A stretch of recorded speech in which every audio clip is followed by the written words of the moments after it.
Hi everyone, welcome back. My name is Hannah and today we're going to go through our frog inversion with a few little extra poses from frog inversion if you feel like you're ready for that.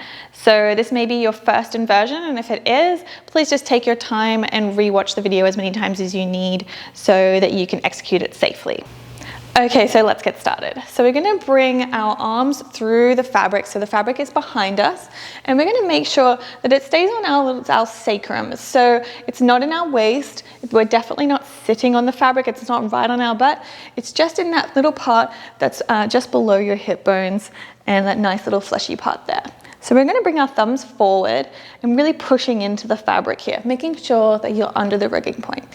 And as we're pushing in, we're going to take a few steps back until you can feel that your whole weight is in the fabric and you're still pushing into the fabric here. I'm going to take a few more steps so that we're directly underneath the rigging point. So our whole body is being held in that nice fleshy part of our body there by the hammock. Our hands come nice and high, and this time we're going to bring our knees wide. So spreading our knees, bring our knees wide, and then we can bring them into a nice straddle. Bring your feet around the front of the fabric and then hooking your ankles on.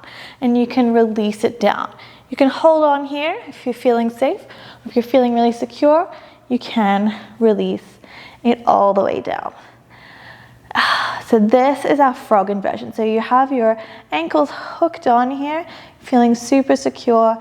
See if you can release any tension that you might be holding in your hips here.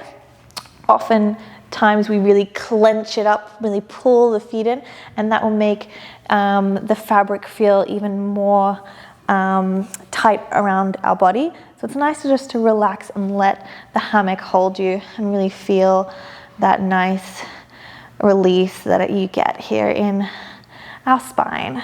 Really nice decompressing the spine in this pose. Okay, so to get out of this pose, we bring our chin to our chest, our hands onto the fabric, we bring our feet and our legs wide, and then we pull it up, bend the knees, and come back to standing. Okay, so let's go through that one more time before we get into a few different variations that we can go to from our frog. So making sure you're pushing forward with the thumbs, making sure it's on that nice fleshy part, and we're going to take a few steps back, really pushing into the fabric, making sure our whole weight's in the fabric now. Take a few steps forward, our whole weight's in, bring our knees high and wide, spreading our legs into our straddle, hooking our feet around the fabric above our hands, hooking our feet down, and then slowly release it down. Ooh, where'd you go? Okay, so we're coming back down into our really nice frog pose. And if this is where you stay, this is the first time you've done this inversion, you're really happy to have made this first step, just stay here. If you want to come to a few other options, a few other variations from this pose, feel free to come with me. So from here, we can come to our inverted pigeon pose, which is one of my personal favorite poses. I absolutely love it, and it's a really beautiful hip opener. Okay, so from here, we release our ankle, our left ankle, keeping the other one on the fabric, release that leg out to the side. Then we can internally rotate that hip so that you can see that your leg is straight back behind us now. So I'll try and turn.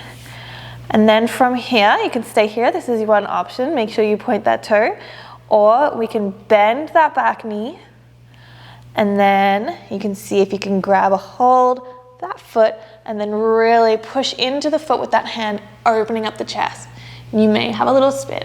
Make sure when you're in this pose that your right leg is hooked on, keeping you nice and secure.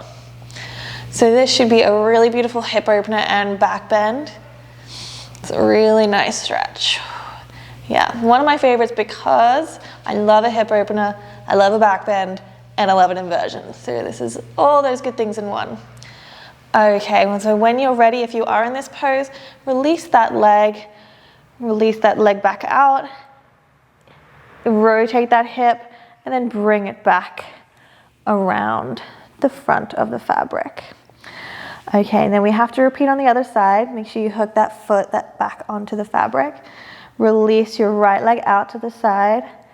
Internally rotate that hip back behind us, bending that back knee, seeing if you can grab a hold of that foot, arching your back, pushing into the foot with the hand, and opening up the chest. And you can shut down the eyes here, really, really nice stretch. And then when you're ready, release the foot, bring it back around the front of the fabric and hook back on. Okay, so that was our pigeon, inverted pigeon pose. Another option is our handstands. So another really fun one, especially if you're working on your handstands off of the hammock, it's really good to figure out where your body alignment should be. So in order to do that, we keep our legs where they are, but we're pushing the feet, pushing the leg all the way up. So your foot stays where it is, hooked onto the fabric, push it all the way up. So you're crocheting that leg around the fabric. And then do it on the other side. You bring your hands underneath your shoulders. So look towards the mat. And then from here, we're going to bring our legs out to the side and push up with our hands. So the closer you are to the mat, the more work you have to do. So I have to do quite a bit of work here. So pushing our legs out and pushing our hands up. So really engaging the legs, the glutes, and obviously the arms here. Take a few breaths, really trying to find that alignment so that you don't sway too much. Might take a little bit of time. And then release it down. And if you release it down, bring the arms out wide. This is our skydiver pose, because you're kind of just completely plummeting towards the earth in this pose. And then we can release the legs back down to the sides. Okay, so we've done our frog inversion, our inverted pigeon, our handstands, and our skydiver. And I'm going to show you one more pose, which is our inverted straddle. So this one can get quite tight around the hips where the fabric is. So, and obviously it depends on your flexibility. So we bring our legs out to the side, making sure that your legs stay forward of your body and not back behind you, otherwise you'll just flip up. So making sure you're engaging the thighs, pulling the thighs forward. And from here, you're gonna engage the abs, pull up, grabbing a hold of your toes, and then release it down. So depending on how your split is or how your hamstring flexibilities is, you might be able to grab a hold of your ankles or your calves, or this may not be accessible to you. Release your feet and bring them back to the front of the fabric. And then again, at any time to get out of this pose, chin to our chest, hands onto the fabric, release the legs, and then pull it up to a standing. Okay, hope you enjoyed that one, guys. I'll see you next time. Thanks so much.